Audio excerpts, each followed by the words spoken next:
வணக்கம். டான் தமிழொலியின் காலை நேர பிரதான செய்தி அறிக்கையோடு இணைந்திருக்கின்றோம். முதலில் உள்நாட்டுச் செய்திகள்.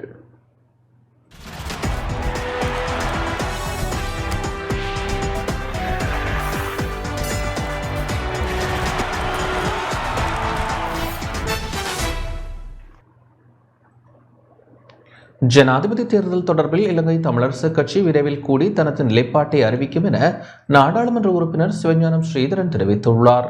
ஜனாதிபதி தேர்தல் தொடர்பாக இலங்கை தமிழரசு கட்சி எந்தொரு தீர்மானத்தையும் எடுக்கவில்லை எனவும் கட்சி விரைவில் கூடி தனது நிலைப்பாட்டை அறிவிக்கும் எனவும் நாடாளுமன்ற உறுப்பினர் சிவஞானம் ஸ்ரீதரன் தெரிவித்துள்ளார்.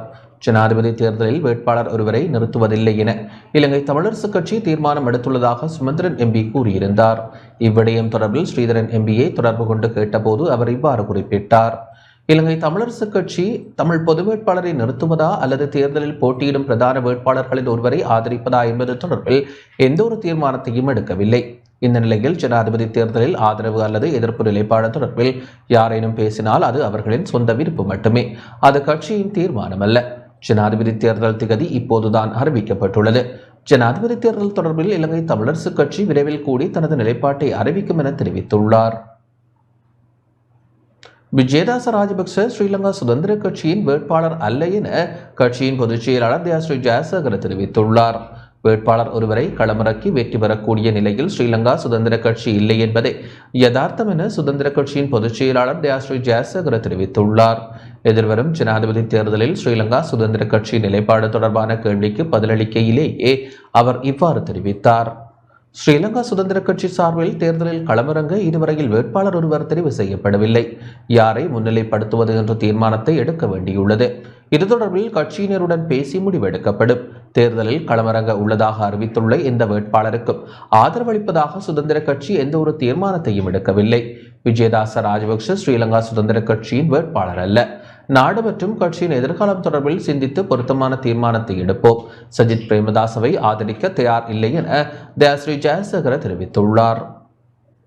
இவ்வருடம் ஜூலை 15ஆம் தேதி வரையான காலப்பகுதியில் நாட்டிற்கு 10,95,675 வெளிநாட்டு சுற்றுலா பயணிகள் வருகை தந்துள்ளனர்.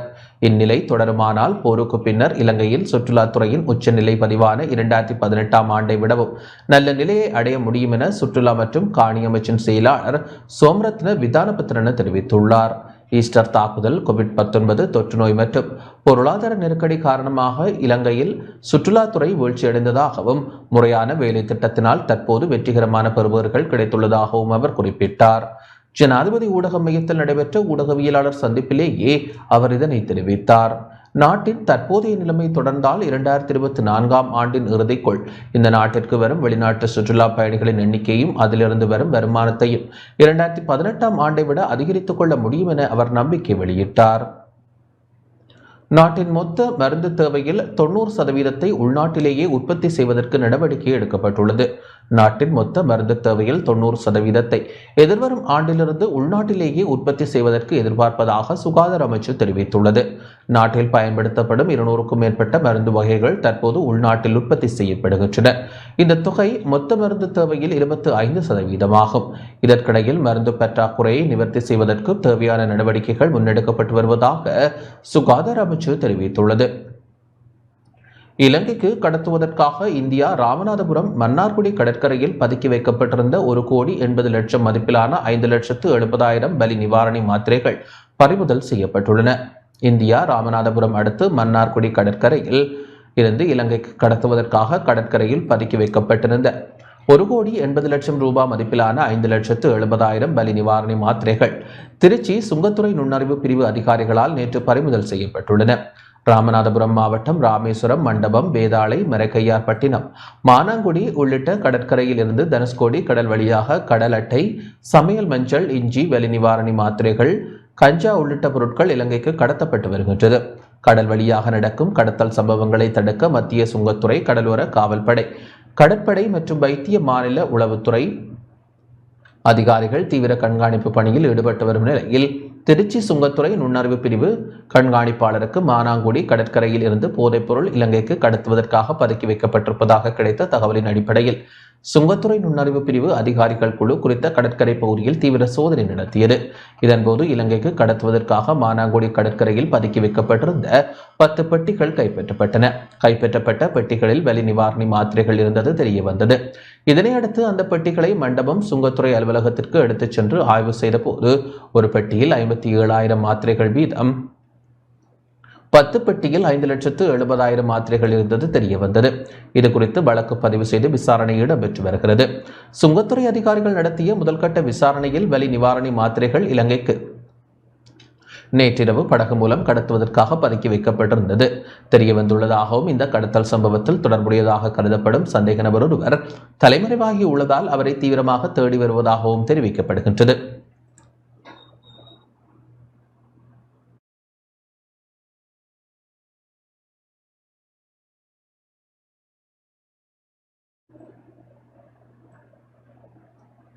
முல்லைத்தீவு கரைதுறைப்பற்று பிரதேச செயலாளர் பிரிவில் தெரிவு செய்யப்பட்ட 50 மாணவர்களுக்கு கற்றல் உபகரணங்கள் வழங்கி வைக்கப்பட்டன. விதையனைத்தும் விருட்சமே செயற்திட்டத்தின் ஊடாக முல்லைத்தீவு கரைதுறைப்பற்று பிரதேச செயலாளர் பிரிவில் தெரிவு செய்யப்பட்ட 50 மாணவர்களுக்கு கற்றல் உபகரணங்கள் வழங்கி வைக்கப்பட்டுள்ளன. இந்நிகழ்வு நேற்று இடம்பெற்றது. கருகம்பனை இந்து இளைஞர் கழகம் மற்றும் சித்திரமேளி பழனியானந்தன் சனசமூக நிலையம் ஆகியன இணைந்து விதையனைத்தும் விருட்சமே என்ற தொனிப்பொருளில் ஆரம்பித்த செயற்திட்டத்தில் வடக்கின் பல்வேறு பகுதிகளையும் சேர்ந்த தன்னார்வ இளைஞர்கள் ஒன்றாக சேர்ந்து பல்வேறு சமூக நல திட்டங்களை முன்னெடுத்து வருகின்றனர். அந்த வகையில் முல்லைத்தீவு மாவட்டத்தின் கரைதுறைப்பற்று பிரதேசத்தில் தெரிவு செய்யப்பட்ட 50 மாணவர்களுக்கான கற்றல் உபகரணங்கள் வழங்கும் நிகழ்வு நேற்று கரைதுறைப்பற்று பிரதேச செயலக மாநாட்டு மண்டபத்தில் இடம்பெற்றது.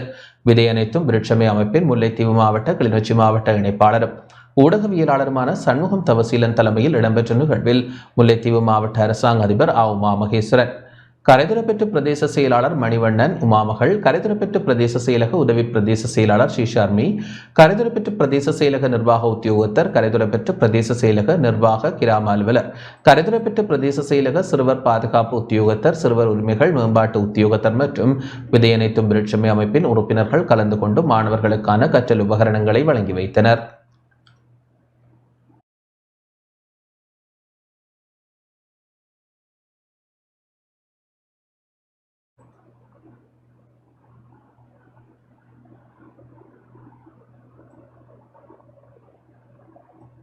நாட்டின் பொருளாதாரத்தை சரியான பாதையில் முன்னெடுத்து செல்ல சகல அரசியல் கட்சிகளும் ஒன்றிணைய வேண்டும் என ஜனாதிபதி ரணில் விக்ரமசிங்கே தெரிவித்துள்ளார். நாட்டின் பொருளாதாரத்தை சரியான பாதையில் வழிநடத்தும் பொருளாதார பரிமாற்ற சட்டமூலத்தை நிறைவேற்றுவதற்கு ஆதரவளித்த அனைத்து அரசியல் கட்சிகளுக்கும் நன்றி தெரிவிப்பதாகவும், திட்டத்தை தொடர்ந்து முன்னெடுத்து செல்ல சகல அரசியல் கட்சிகளும் ஒன்றிணைய வேண்டும் எனவும் ஜனாதிபதி ரணில் விக்ரமசிங்கே தெரிவித்துள்ளார். நேற்று பாடசாலைகள் மற்றும் பிரிவினாக்களுக்கு ஸ்மார்ட் வகுப்பறை உபகரணங்களை வழங்கும் நிகழ்வு ரம்புக்கன பராக்கிரம மகாவித்தியாலயத்தில் இடம்பெற்ற வேளை இவ்வாறு குறிப்பிட்டார். එතනින් තමයි මේ දැනුම ලබලා දෙන්නේ. ඊට පස්සේ සමහර අය තමන් දන්න විදිය තමන්ගේ ජංගම දුරකථනයෙන් iPad එකෙන් விவசாயம் மற்றும் வணிகத்துறையிலும் பாடசாலைகளிலும் டிஜிட்டல் மயமாக்கலை கொண்டுவர நடவடிக்கை எடுத்துள்ளோம். இதன்படி பாடசாலைகளிலும் பிரிவினாக்களிலும் ஸ்மார்ட் வகுப்பறைகளை உருவாக்கும் வேலை திட்டம் நடைமுறைப்படுத்தப்பட்டுள்ளது. கிராமப்புறங்களுக்கும் இதன் நன்மைகளை பெற்றுக் கொடுக்க வேண்டும். அதற்காக எலான் மஸ்கை இலங்கைக்கு வந்து பணிகளை ஆரம்பிக்குமாறு அழைத்தேன். தற்போது அதற்கு தேவையான அனுமதி வழங்கப்பட்டுள்ளது. தொழில்நுட்ப அறிவை முடிந்தவரை கிராமத்திற்கு எடுத்து செல்ல எதிர்பார்க்கின்றோம். அதை பயன்படுத்துவதற்கு நீங்கள் தயாராக இருக்க வேண்டும். விவசாய நவீனமயமாக்கல் திட்டத்தை செயற்படுத்த இந்த தொழில்நுட்ப அறிவை பயன்படுத்தலாம். நாட்டில் பசுமை டிஜிட்டல் பொருளாதாரம் உருவாக்கப்பட வேண்டும். தொழில்நுட்ப அறிவை கொண்டு நாட்டில் புதிய பொருளாதார மாற்றத்தை உருவாக்கி முன்னோக்கி செல்ல எதிர்பார்க்கின்றோம். அதற்கு தேவையான சட்டங்களை உருவாக்கும் வகையில் பொருளாதார பரிமாற்ற சட்டமூலத்தை நாடாளுமன்றத்தில் சமர்ப்பித்துள்ளோம். இது குறித்த விவாதமும் நாடாளுமன்றத்தில் இடம்பெற்றது. அது குறித்து பல கருத்துக்கள் தெரிவிக்கப்பட்டன. இறுதியில் எந்த எதிர்பார்ப்பும் இல்லாமல் நிறைவேற்றப்பட்டது. நாடாளுமன்றத்தில் உள்ள அனைத்து அரசியல் கட்சிகளும் ஒன்றிணைந்து இந்த செயற்பாடுகளை முன்னெடுத்தமைக்கு நன்றியை தெரிவித்துக் கொள்கின்றேன். அனைவரும் ஒற்றுமையாக இந்த பயணத்தை முன்னெடுக்க வேண்டும்.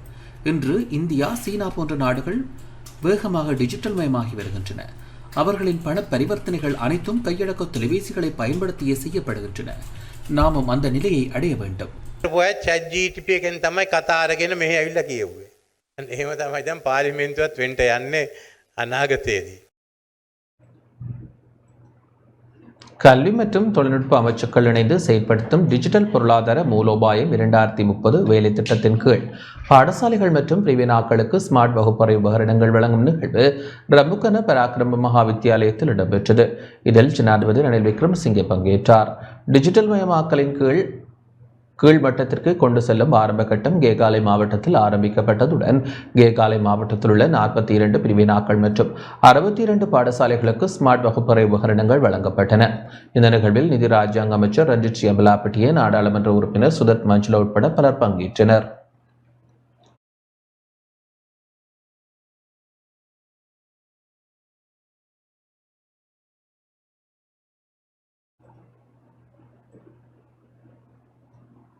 யாழ்ப்பாணம் உருபுராயில் இளைஞர் ஒருவரை கடத்திச் சென்ற கும்பல் அந்த இளைஞரை வாளால் வெட்டி சித்திரவதை செய்துள்ளது.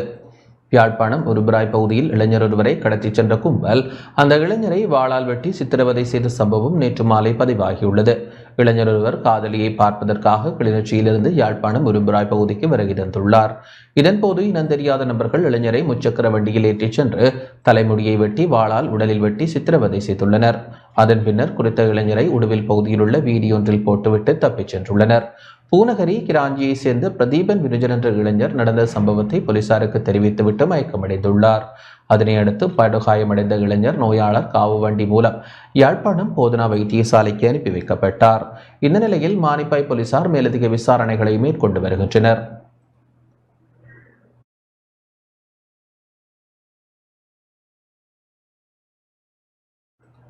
இத்துடன் இந்த செய்தி அறிக்கை நிறைவடைகின்றது. வணக்கம்.